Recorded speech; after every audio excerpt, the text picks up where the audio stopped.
The Tom Woods Show, episode 1345. Prepare to set fire to the index card of allowable opinion. Your daily dose of liberty education starts here. The Tom Woods Show. Folks, if you're like me, one of the most demoralizing things is when someone utters the truth and then lamely apologizes. Well, not these folks. I've got a free ebook of stories from heroic professors who told the PC mob to go pound sand. Stories from Jordan Peterson, Michael Rechtenwald, and others. Check it out at againstthemob.com. Hey everybody, Tom Woods here. Man, are you in for a treat today. It's the making of Michael Malice. And if you don't know who Michael Malice is, well, this is going to be your gateway to the answer. He is, well, let's see, he's twice been voted the number one guest on the Tom Woods Show. How about that? Beating out even Ron Paul himself. And he and I have done a lot of interesting things together. Maybe the best known was the debate we had at the end of 2015 on the legacy of Alexander Hamilton. Now, I don't need to remind you how that debate turned out, but it was a tremendous time. We both enjoyed ourselves very much, as did the spectators. And the video of that debate, I'll try and remember to link to it on the show notes page, tomwoods.com/1345, because it is some fun watching. I mean, you could curl up at night with some popcorn and watch this debate, and you will be thoroughly entertained. Well, Michael Malice, as you may know, is a celebrity ghostwriter, and a darn good one at that, a New York Times best-selling one. He is the author, furthermore, of a book in his own right called Dear Reader, the unauthorized autobiography of Kim Jong-il. He was the subject of Harvey Picar's graphic novel Ego and Hubris, and he is a frequent television personality and, let's say, master of Twitter. I don't know how else to describe the Michael Malice Twitter account, but if you're not following it, well, that's a shame. All right, Michael Malice, welcome back. Thanks, Tom. I can't remember the last time I had you on. I've been on your show a couple of times, and I don't remember the last time I had you on. I guess it wasn't that long ago, but this one's going to be different from the others. We did a funny episode a long time ago when you were visiting in Florida, and you guest hosted the show, but I was the guest, so it was kind of funny. But then the next episode was me interviewing you, but taking questions from the audience. But what I've never done is what you did with me on that episode, where you were just asking me things, just, who the heck I am and where I come from and, all these kinds of interesting questions.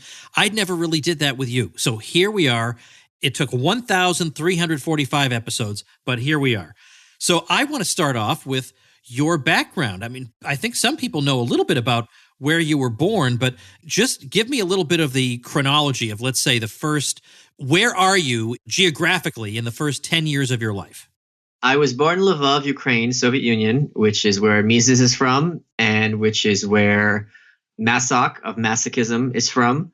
We moved here to the States, to Brooklyn, when I was about 1.5 or 2, Bensonhurst specifically, and I stayed there until about, 10 years of age. I look back at it very fondly. So what do you mean when you say sometimes that you grew up in a Soviet household? You're talking about a household that has absorbed like some of the outlook or the texture of life of the Soviet Union. What does that really mean, especially when you're transplanted to another society? Well, we spoke Russian at home, and it was me, my parents, and my grandparents. Everyone very much had a certain outlook that in many ways I would say is, and I use this word very carefully, alien to the American mindset. So a lot of the stuff that kind of I was taught and was taken for granted growing up is very, very different from the American attitude. And it's something I only realized not that long ago when I was talking to my buddy Rob Mons, who's a filmmaker, works for Reason in the past. And, he was making the point that there's this subtle racism because when you talk about people who are Asian, you assume that their culture is weird. But Russians are white and they wear suits, kind of thing. So it's like, oh, they're just basically like the French. And we are really Martians compared to Americans in many ways. The mindset is very, very different. Give me an example of that. What's something that would surprise us? Well, I feel like most of the examples Americans would find abhorrent.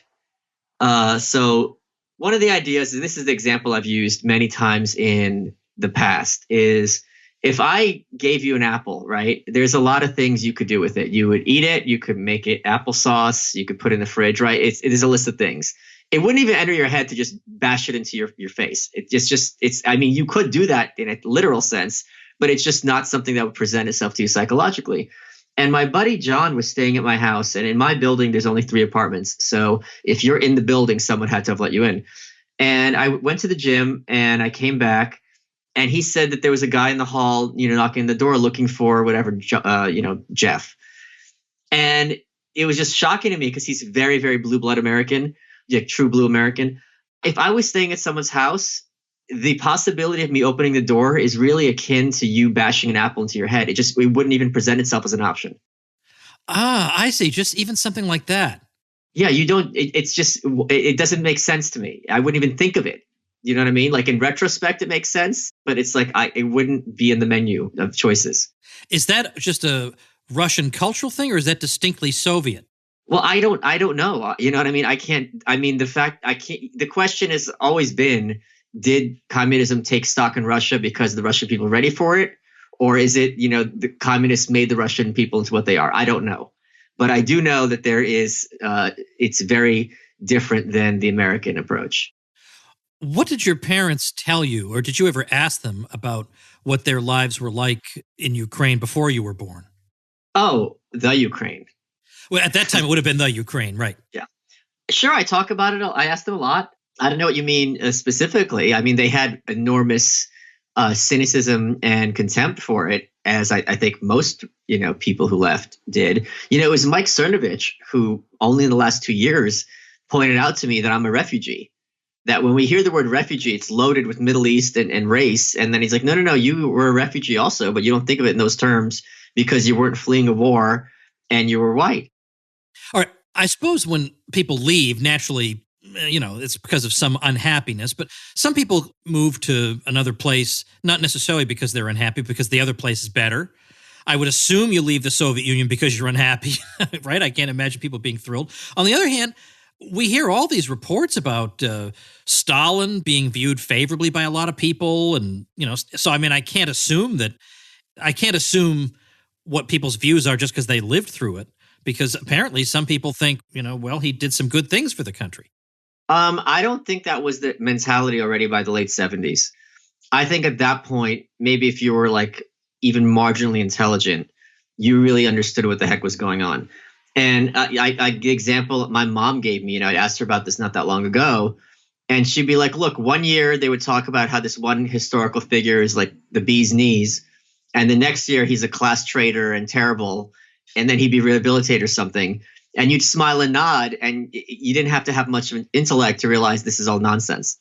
And the stories just contradict each other. So especially, being told how great everything is and you're cold and hungry, it's just like, yeah, okay, cool story, bro. So there was no veneration of Stalin at all in my family. I know that there was that where they lived. My mom talked about it. People were like, oh, Papa Stalin, oh my gosh. And she was just like, yeah, okay. I mean, it was just ridiculous to her and to my dad even more. So what year are we talking about when we say when you got here? What was that? 78. 78. Okay. So you weren't, because I know there were a number of Russian Jews who were allowed to emigrate around 74. You weren't part of that? I think we were. Okay. I think it was a multi-year thing. Yeah. Okay, good. All right. So here you are in the United States. Yeah. And you, I guess, I read Ego and Hubris. And it's hard to find these days, folks. But it's easy to find. It's just extremely expensive. That's true. Yeah. I think I actually got it for a decent price in the super old days, and I cherish my copy.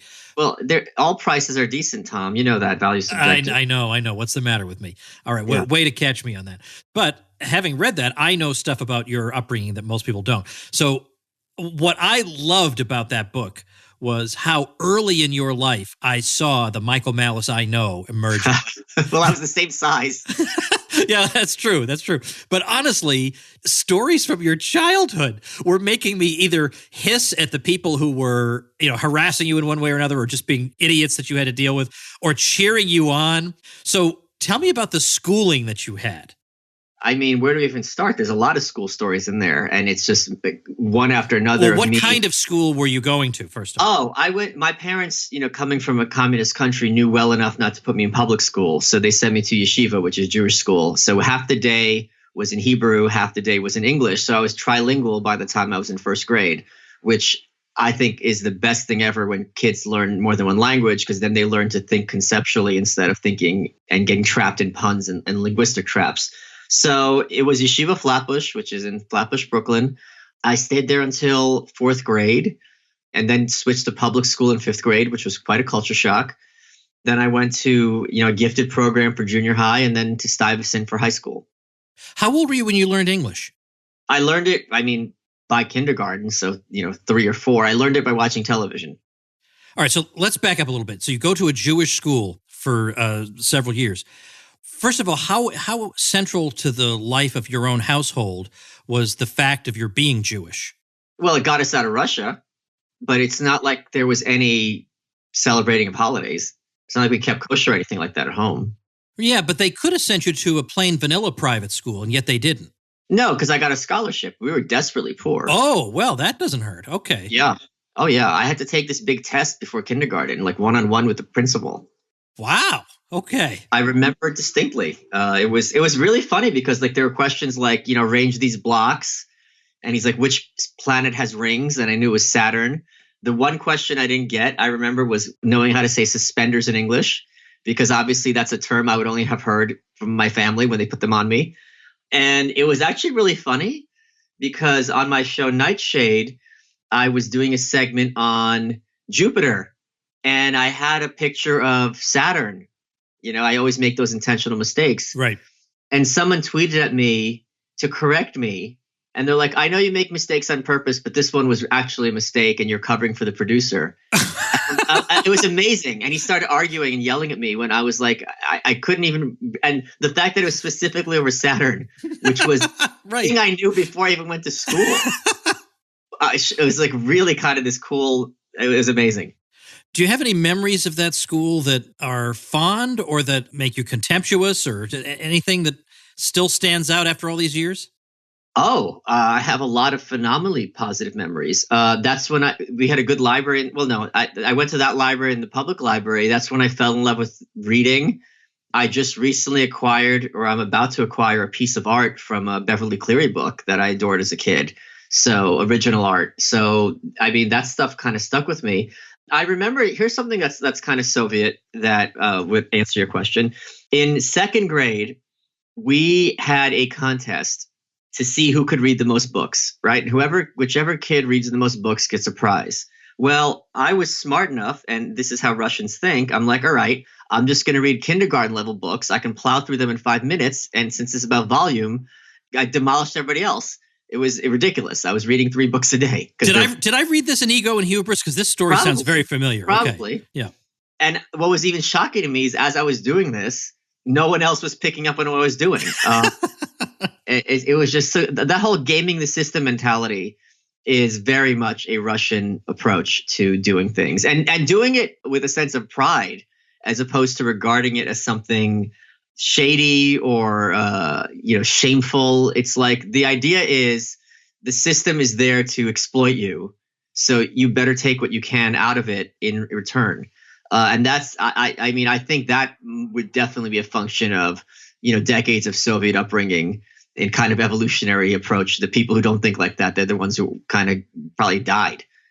What would you say, looking back on your education up until you graduated from high school, was there anything during that time that you would say helped to form the way you think? And it could be not just what you were taught, but just the institutional environment in which you operated, the schools themselves. Sure. There was a couple of things. This one is in Ego and Hubris. In 5th grade, there was a girl in my class, Bonnie, and she was teaming up with my friend Michelle, and they started making fun of me. And I said to Bonnie the most offensive thing I could think of, and I didn't know what it meant at the time, but I said it. And she told her dad, and I didn't know who her dad was. Her dad was a cop. So he's out of uniform in his, members only jacket after school one day, going to kid after kid.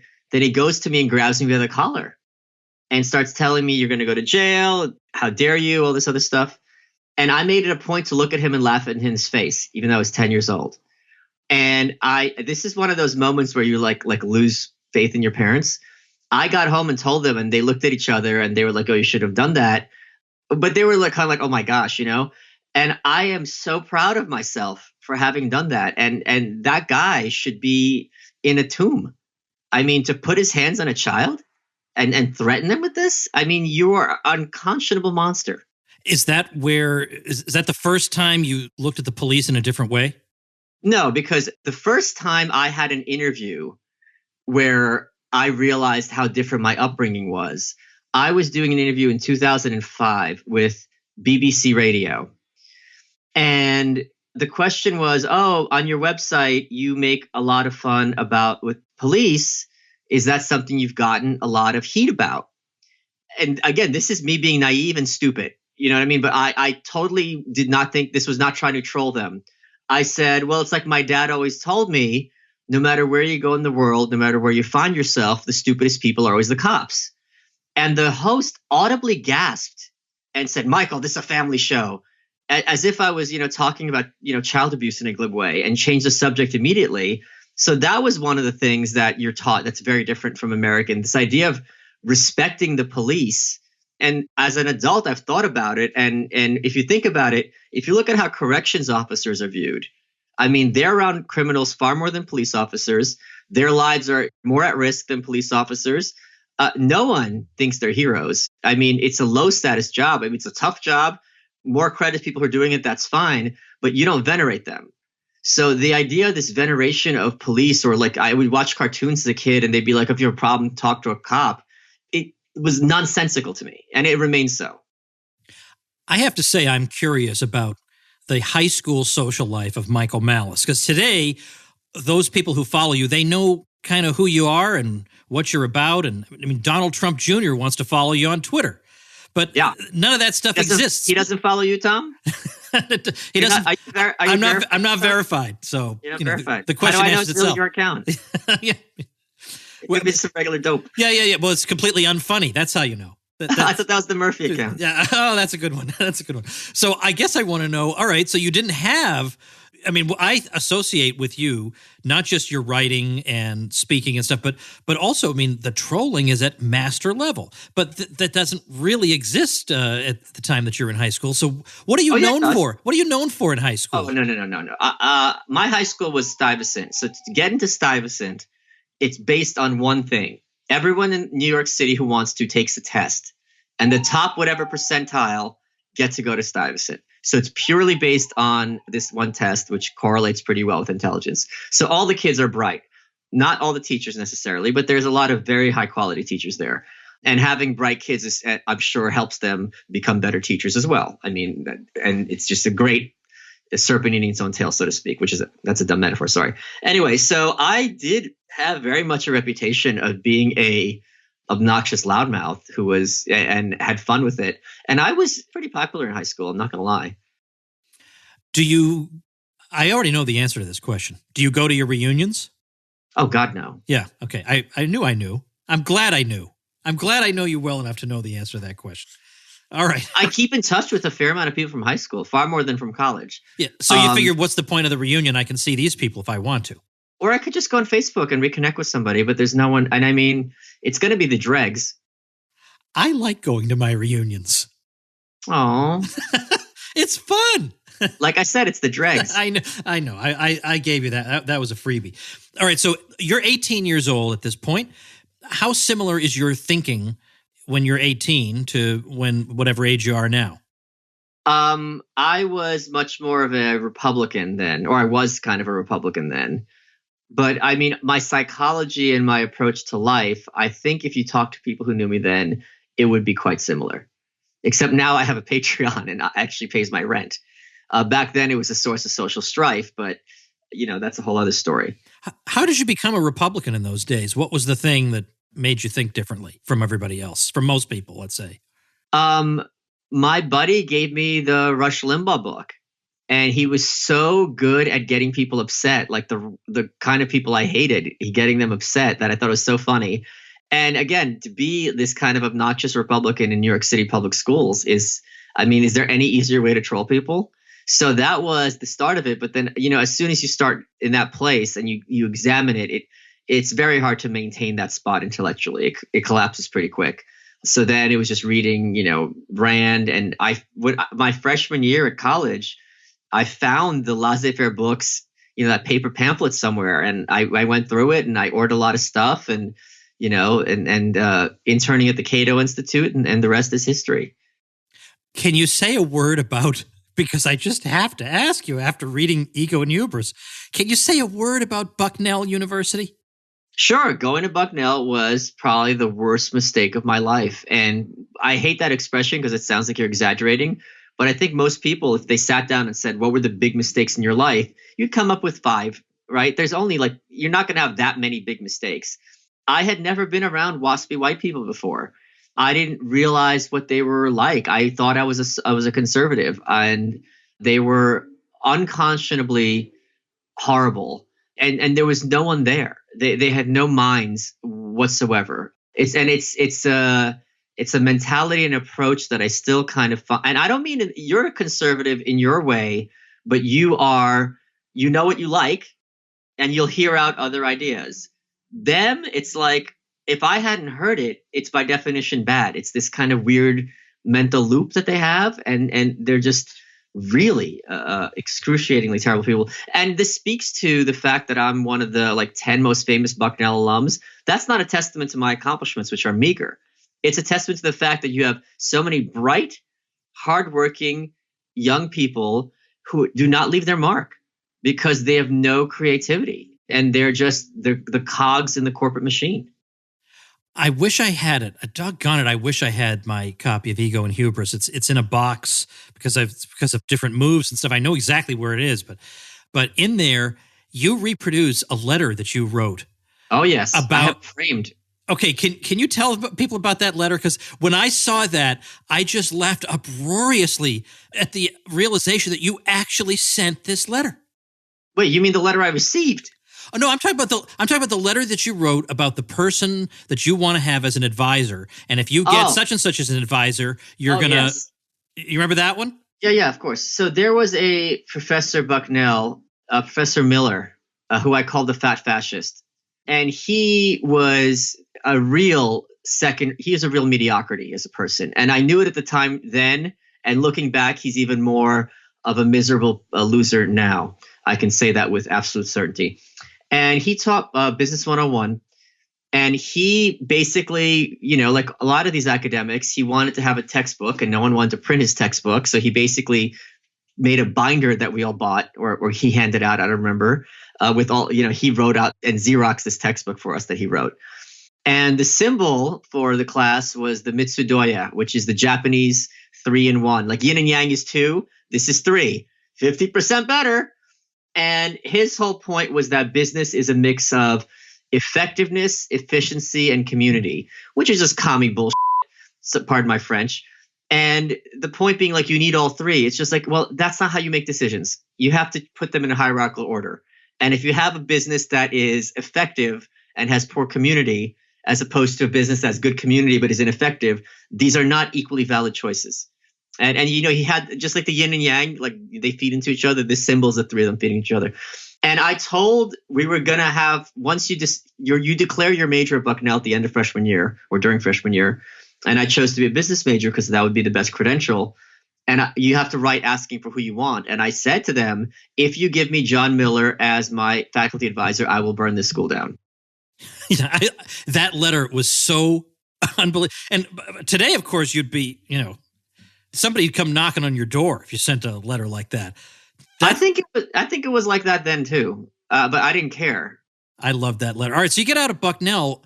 God, he's such a loser. I mean, I still think about the thing is, you know what it is, Tom? It's that when you're a kid and you're young, you don't have the perspective to think, okay, maybe I just don't like this person, but they're a great man.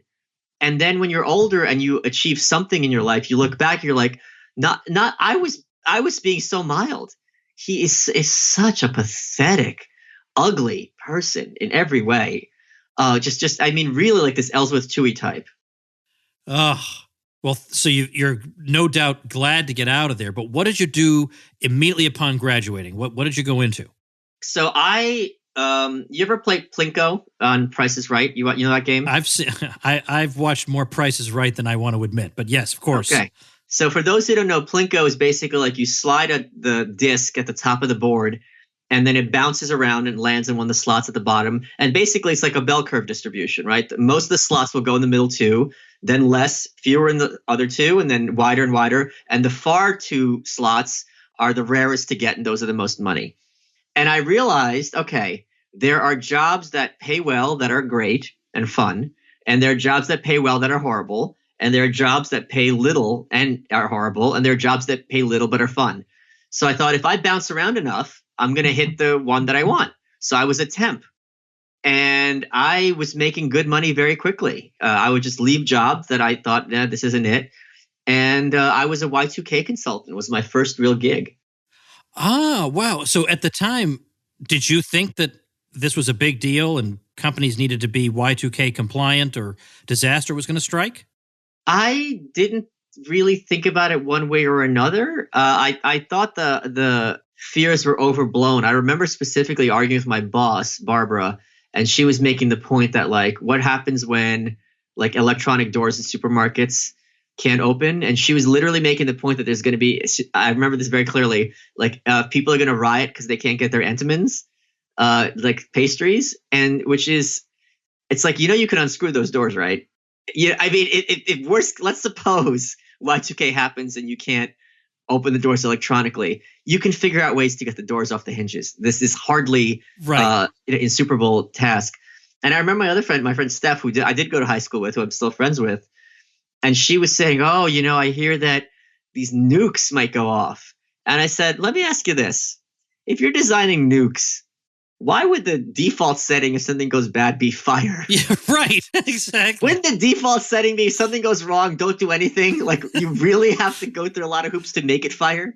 Yeah. No, it's funny the way we're just inclined to think these wild things. And then as soon as you sit down and give it a little bit of thought, well, yeah, it probably wouldn't be that way. Right. But at the time, I was really concerned about it. And to this day, I'm actually not sure why there wasn't a bigger problem with it. I mean, on the surface, but then when we watched the new year flip into 2000 and all these countries that you knew darn well weren't spending $1 on Y2K remediation, right, and they were going just fine. The lights were still on. Oh yeah. Okay. All right. This is going to turn out fine.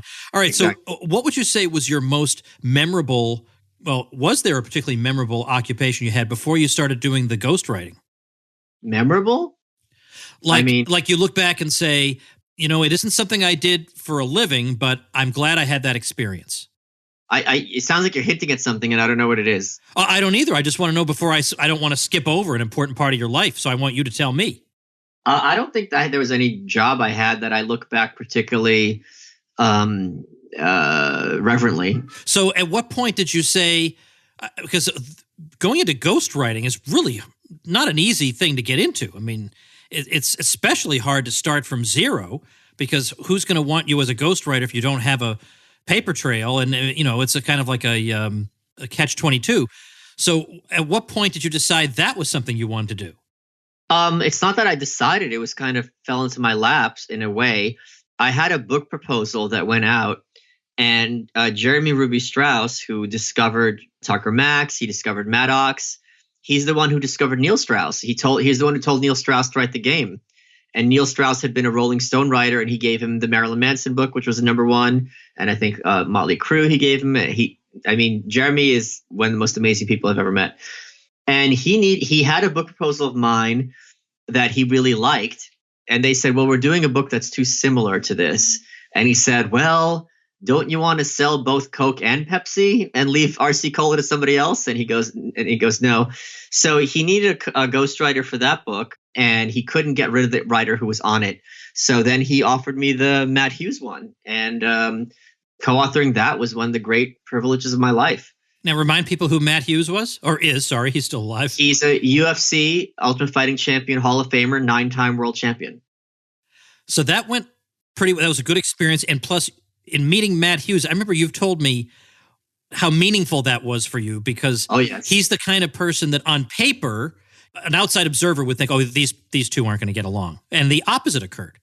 Yeah. I got along with him and his whole family. I adore them. I mean, they're from rural Illinois. They're wonderful people. Even Jordan, he's pretty good, despite what you might have heard. I mean, I still chat with them. They're just great. And so it really, also as a function of this, whenever I hear New Yorkers in media, like kind of have this little disdain for like rural areas of the Midwest, it really is personal for me. And it really triggers me. Folks, we're going to take a break from Michael Malice to hear from my daughter, Regina. I've really been enjoying Curiosity Stream, which was founded by John Hendricks, the founder of the Discovery Channel. It features documentaries on science, nature, history, technology, society, and lifestyle, and I absolutely love it. You just can't stop watching it. So I asked my daughter Regina to take a look. Regina, which documentaries did you find most enjoyable? There was one about Pluto and how they built a spacecraft to go to Pluto. And then there was one on the journey for like a human from being a newborn all the way to adolescence, which was really cool, actually. Was it about their physical development or psychological development? It was both psychological and physical. And I know also you were telling me you really liked the selection. I could be learning about the correlation between creativity and mental illness. And then I'm done with that. I learn about the kidney's real function in the body. It's amazing. Now, I know when I told you here, go watch some documentaries, you probably thought, I don't know if I want to do this. And then it turned out to be great. I started watching them. I realized, holy cow, these are all great. I'm learning so much. And now I'm not crying while I do my algebra homework because, at least I'm learning something while I'm doing it. I really loved it. So head on over to curiositystream.com/woods for unlimited access to the world's top documentaries and nonfiction series. And for my listeners, enter promo code WOODS when prompted during the sign-up process, and your membership is completely free for the first 30 days. That's curiositystream.com/woods, promo code WOODS. I have to ask before we go on, there's something I want to ask you about ideas. I mean, here we are talking about certain events in your life, but you mentioned that you read Ayn Rand. And I've always wanted to ask you this because I'm not sure I've totally known the answer. I do not approve of surprises. Well, too bad. All right. I guess I want to know, which Randian ideas do you think are for you the most important and that help to shape your own thinking, and which ideas do you think are either secondary to her thought or you just flat out disagree with? That's a very big question. I mean, we did an episode about Rand, so right, and that'll be linked on the show notes page. I hear that. I think the ones that are most I agree with and are most important for me personally is this idea that your life is extremely important and you should do the most of it that you can. And that like productive work in some sense is man's highest moral accomplishment. So that, and also this sense of integrity being not only the right thing to do, but the practical thing to do.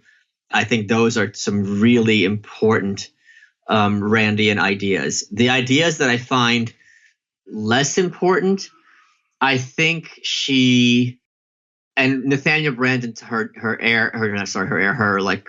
second in command before they had their falling out, he talked about this. She really, when you're young, it's kind of hard to separate the wheat from the chaff with Rand. And there's a lot of this idea that you can be perfectly happy being completely isolated and self-contained. And that's a really bad message to tell young people, even if it's not on purpose. I find in general that these days, you mention Rand's name, you can't even get a conversation going with most people. Now, those people I don't want to have conversations with, but in general, her name has been made so toxic. And yet when you look back, or let's say 10, 20 years after Atlas Shrugged came out, as you know, because I've watched it at your urging, she was on Donahue, she was on with Johnny Carson, and they would all say, now, I don't agree with her philosophy, but she's a very interesting and intelligent woman. The editor of Random House, Bennett Cerf, was kind of an establishment liberal in his day, sure. And he didn't agree with her, but he held her in very high regard. So I find that fascinating that at the time, people felt intimidated by her in a way, and they felt like this is an important thinker who deserves to be heard one way or the other. Whereas today, it's like she is the caricature of what a libertarian is, even though she didn't even consider herself a libertarian. But Salon cannot write an article against libertarianism without mentioning Ayn Rand derisively. What's going on here? I don't agree with your assessment at all. During her lifetime, she was really made into a complete pariah. It started with Whittaker Chambers comparing her to Auschwitz. I mean, when I was in Bucknell, I went through and found all the articles about her that were contemporary. And there was like the crazy cult of paranoid Ayn Rand. They called her a cult. They talked about, how all her people around her. She was really persona non grata. And in fact, Tom Snyder I think it's 79 or 80 has her on his show. And he goes, there's people out there who think you're nuts. And she goes, no, they want you to think it. And he goes, oh yeah, gotcha. And he got it. So she was very much treated as what was her name? That film director, the female film director, I forget her name, said, Atlas Shrugged or The Fountainhead is not a book to be put down lightly. It should be thrown with great force. So, she was very, very much attacked in her lifetime. And now there's enough people who have read her, and thanks to the internet, who can defend her, that, the idea that she'd be read in high school back then, I think, is an impossibility because she's such a loon. And in fact, it was Jerome Tuchili who wrote the book It Usually Starts with Ayn Rand. And his whole premise is, the 50s, there was this big consensus. And in his words, Ayn Rand came and said, F you to Dwight Eisenhower. And she said, all these things that you guys think we're all agreed on, well, I'm not agreeing to it. What happens now? In fact, there's a quote I have from Mike Wallace, which is the preface to chapter 2 of my forthcoming book. This is her first big interview. And it's an amazing clip where he goes, reviews have said you are out to destroy every edifice in the typical American way of life, our rule by majority will, our government regulated capitalism. Other reviews said you scorn churches and the concept of God. Are these accurate criticisms? And she goes, yes. So she was very much attacked in her lifetime. And she even said when Atlas Shrugged came out, verbatim, we cannot count on one single good review. All right, I hear you, and that's a really, really good answer. At the same time, The Fountainhead is made into a movie with Gary Cooper in it.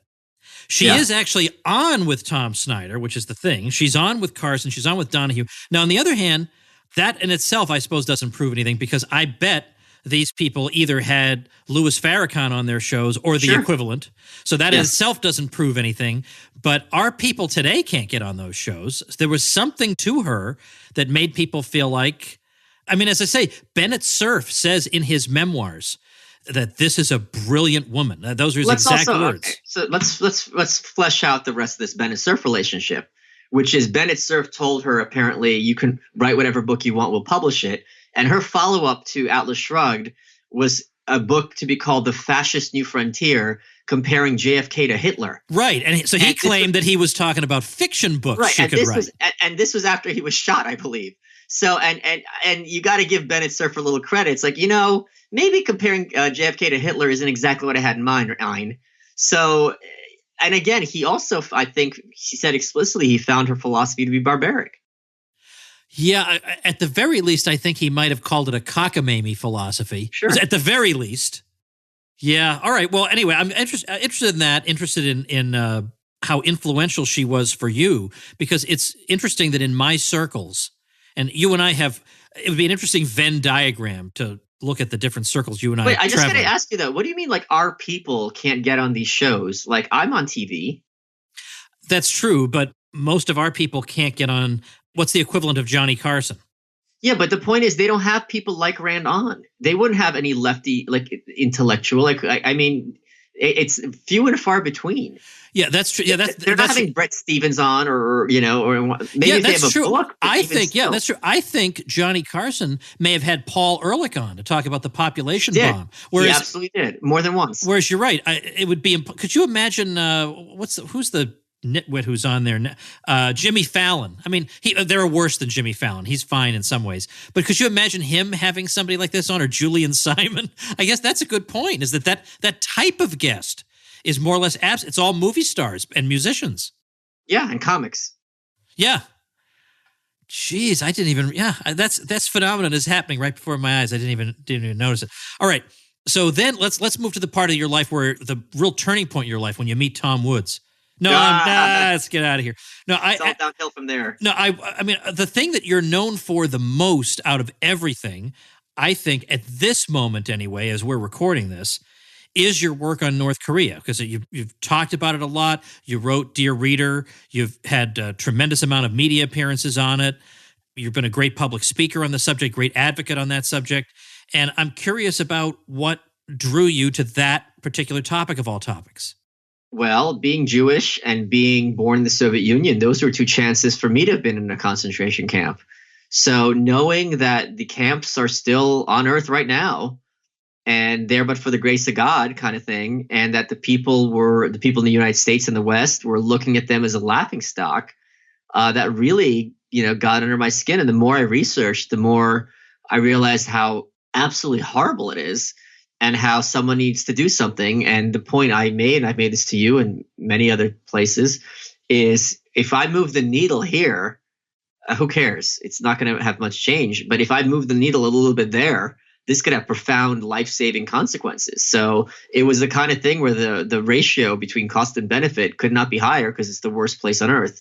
So, that really, it's kind of thing where it's like, okay, when you die, what's your legacy going to be? It's like, yeah, sure, I co-authored a bunch of books that I'm extremely proud of with some amazing people. But it's also, okay, I swung for the fences on an issue that matters an enormous amount to me and should matter to anyone who cares about liberty at all. And I don't even mean a libertarian. And I knew this. There was no question in my mind that no matter where you stand politically, you're going to say North Korea needs more liberty. This is not really in dispute. You're not going to have, the reaction is unanimous horror and recoil. Did you enjoy writing that book? It was the hardest thing I've ever done. Yeah. But I can think of hard projects that I hated and hard projects that as I was doing them, I thought, yeah, this is the what, this is where it's at. What was it like for you? And did you had a self-imposed deadline, I assume, right? Because you self-published that book. Yeah, I did a Kickstarter, raised $30,000. Most books I write are 300 pages. It ended up being 400 pages. I had to condense 60 books into a narrative and have it be entertaining and have it be in the first person and cover everything you need to know about North Korea. So it took all my skills that I had developed over years as a writer. So when it was finished, how did you reward yourself? I don't know how I did reward myself, because finishing the book, then you have to edit it, then you have to design it, then you have to, do all this other stuff. I don't know that I really kind of did reward myself particularly. I'm sure I bought something as a treat to myself, which is something I tend to do when I do these accomplishments, but I don't remember what that was. I'm going to go out of order just because I can. There are a couple more things that I skipped over that I want to get to. One is, and I know you've told the story before, but I just want to get it on the recording. We've made mention a couple of times of a book called Ego and Hubris by Harvey Pekar, who was, when it comes to graphic novels, he's the guy. Yeah. How does it happen that you have a graphic novel written about your life by him? You haven't? I don't have a blue check mark. What do you expect? No. Harvey was great mentor to me, great person. When I met him, we hit it off. And at first, he wanted to write a book comparing his family's experience coming over in the early 20th century to my wave of Eastern European immigration. And then basically there was enough stories that, the whole book was me. I was the first person he wrote a graphic novel about other than himself. So it was a great honor of my life. Now it goes for, the price has been skyrocketing the last few months. Now the cheapest copy, as we're talking, is $150. And people are paying it. It's not like it's for $150 sitting there. Someone just bought it on eBay for $100, and then someone bought it for $120. It was just in the last 2 weeks. It's just crazy to me. I would not pay that much money for that book, is my point. When I read it, of course you know this, but listeners won't. When I read it, I was texting you responses as I was reading it. Yeah. There were particular stories that I loved, and I would write to you, and I was just having a great old time. I remember being in a hotel room. I forget why. I was speaking at some conference or something. Couldn't have cared less about that. I was in my room reading Ego and Hubris, just pure malice the whole way. Now, my favorite review was a superiority complex, both compelling and repellent. That is amazing. That is just amazing. All right.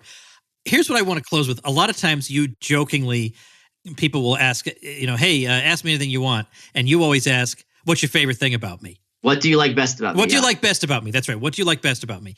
And I asked something similar to that to Matt Welch when he was on my show, just because I was playing with him a little bit, because I led up to it, making him think I was about to ask him a really controversial, difficult thing. And then I asked him, what do you like best about Michael Malice? So I'm not going to ask you, what do you like best about me? I'm going to ask you, what do you like best about Michael Malice? What's your best quality? It's my best quality. I mean, it would depend on what do you mean by best and in what context. What's the quality that makes you the happiest about yourself? I guess being self-made, I would say. Oh, that's good. I mean, because I'm self-taught, I know how I know what I know, right? So I'm wrong in a lot of things, but I'm not repeating it because someone told me. I'm repeating it because I read in a book and maybe my thinking was incorrect. But I can trace back where my thinking came from. And that also gives you a sense of security, because if someone is, I was just doing this on one of my live streams. The point I made is I go, look, I feel, and I don't think this is much of a leap, that the people who support me on Patreon and they give me the super chats on live stream, I'm the guy who's publicly saying what they wish they could, but they have to worry about their jobs. And now this is my job. So when I'm on Twitter and I'm really going ham on people, I can see why they're supportive. And I'm glad that I could be that person, as pompous as it sounds, that can, swing those bats and hit people in the head who need to get hit in the head. And, here's the one other thing. There was someone who I, of course, blocked immediately that made the points like, oh, how can you be excited that Trump Jr. followed you on Twitter? And it's like, yeah, why would an anarchist who cares about North Korea want to talk possibly the president? That makes no sense. That's stupid. That's a hypocrisy. Like, what? This is the goal. I know it. And here's the one more point. Oh my gosh. One of your listeners, and whoever you are, I will have contempt for you until the day I die. And I'm going to tell this, and this is for two reasons. One, an irrational reason, and one, a rational reason. I remember when I was in high school or junior high, my mom was really upset at me, and this was very out of character for her. And she ripped up one of my comic books. She was saying it was a waste of my time. And I remember which comic book it was too. It was a Firestorm issue. And years later, I'm a comic book character. So it's like, not only was your perception wrong, you were so damn sure that you were ripping up my comic book in front of me. And you could not be more wrong, right? And there was this guy on Twitter who told me, you're an accomplished man. This trolling is beneath you. Well, this trolling has me having the president's ear, doesn't it now? So maybe you don't know what the heck you're talking about. You should shut up. Wow, somebody said that to one of my people? Oh, yeah. Oh, no. Whoever you are, I will never, ever, ever have anything other than complete contempt for you. Because not only should you not be telling me your opinion, no one asked you, you were demonstrably wrong. Well, not to mention, look, we could spend a lot of time on this, but there is something to what you do that, not only should we, anyway, it's hard to do what you do, first of all. But you know what else? There's nothing wrong with having fun. Yeah. What I hate is this idea that we have, and Rand has this, but she doesn't. She says it, but she doesn't act that way, that you have to be intense all the time. Like, that's kind of her characters are like that, but personally, she was not like that. She's like, play solitaire. She liked to dance around to silly music. If you're, and this, I hate this idea in art, that if it's frivolous or silly, it's somehow less legitimate. That is evil. What makes me crazy is when I get people responding, let's say, to my email newsletter or a tweet, and they say, why do you even bother addressing this argument or this person or whatever? And I just answer with, because it's fun. Yeah. I get that, strictly speaking, I could probably do other things, but look, I produce a podcast episode every single weekday. I send out 2 emails a day. I do constant. I'm not allowed to enjoy myself once in a while. Well, this doesn't read like a PhD dissertation to me. So oh my gosh, where's the block function? And you know what else? If you're fun, maybe people are going to be a little more receptive to hearing your serious arguments because that humanizes you. Right. Idiot. That's not directed to you. It's directed to whoever that listener is. I appreciate that. All right. So people now, if they haven't already been following Michael Malice, are going to want to do that. Now, Twitter is a great place. You got to give him a warning label. I think I might be a little too much for some of your audience. All right. But, you know, any group of people, there could be something about you or me that all of a sudden they find out, but they can't stand. But Sure. but there's something wrong with those people, because you should. I mean, sometimes I actually go at the end of the day. If I'm just relaxing and I don't want to answer any more emails or anything like that, I just look at your Twitter feed. I see what you're up to on a given day, and I enjoy it. So it's very easy to remember. It's just twitter.com/Michael Malice. Michael Malice. And I got to tell you, I'm shocked because I've had some tweets like over the weekend, and I thought, okay, I'm going to get a mass unfollowing, and I don't. And I'm like, this deserves an unfollowing. This is crossing a line. I'm not kidding. I was shocked. Wow. Well, does that make you more impressed with your followers or just surprised? I guess it speaks to my ignorance, because I thought I thought I had an understanding, and I'm like, I don't know what happened here. I have no hypothesis rather. At some point, I want to talk to you about, I'm not sure if you want me to say this here, but you were saying on one of your live streams that you're kicking around the idea of a book on trolling. Am I allowed to say that? Yeah, How to Troll, TROL. I have like 5 book ideas to follow up the new Right. And I may be doing something like, I think Tim Ferriss did something like this, where I'll do a GoFundMe, and for every dollar you kick in, you kick in $10, you get the book, right? But for every dollar you kick in, you get a vote. And basically, whichever first past the post, that's the book I'll do. Ah, okay. Because there's so many ideas I have that are good. How to troll is, because it wouldn't be just about how to troll. It's also about understanding the programming that the median person has, and also the programming that the corporate press is putting into people. I think it'd be a great book, but I have a strategy for it that I'd want to talk to you about off the air. I'm not going to make a free ebook, Tom. I'm not just a one-trick pony, That's your answer to everything. It is my answer to everything. I had mice. He goes, send them a free ebook. It doesn't make sense. They don't speak English. They're Russian mice. All right. So would you say Twitter is where you would most want people to follow? I mean, you have a website, michaelmalice.com, but is Twitter where you most want people to follow you at this point? I don't know about want. I mean, I have a lot of fun as you join in on the live streams. So that's been really true. An entertaining thing. Michael Malice YouTube channel. I'll link to that also on the show notes page. Yeah. That's been what I've been doing is having these little history lessons. Like I'll get a rare book and I'll tell the story of it, and people are really into that stuff because I've got idiosyncratic interests historically. It's stuff that people wouldn't have heard of. Me being a hipster. So there's plenty of ways, depending on the type of content you want. Plenty of ways to follow Michael. And you're right. I sometimes pop into your live streams, and then I try to be subdued in the comments because it's your thing. And I want you not to be subdued. But it's your thing. I don't want it to be, oh, look, Woods is here. Now Woods wants attention. I'm not subdued here. I'm on your show, aren't I? Yeah, that's true. But well, first of all, I enjoy watching because your interaction with everybody is great.